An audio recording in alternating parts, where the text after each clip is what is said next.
Welcome to the Slop Farm. Enjoy the video. You'll begin by confirming your Google account is signed in on the device you want to sync.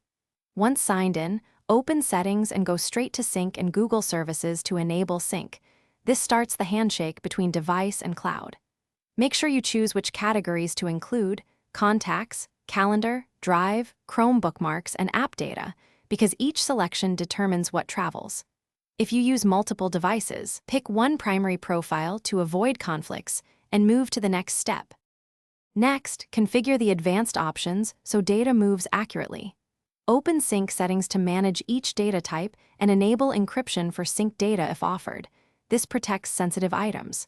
Make sure two-step verification is active. If some apps don't support it, create an app password so they can access data. Use separate Chrome profiles or device-level user accounts to isolate different account syncs and prevent crossover. Once done, force a manual sync to verify the configuration. To finish, force a sync and verify timestamps to confirm freshness. Go to Account Settings and tap Sync Now. If you encounter duplicates or conflicts, choose whether to keep the newest item or merge following the app's guidance. Contacts and Calendar offer merge tools.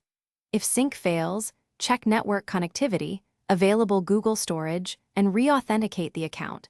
Sometimes signing out and back in clears tokens. One key tip: enable detailed sync logs or activity in your Google account to pinpoint error messages. Thanks for watching. Consider subscribing if we helped you today.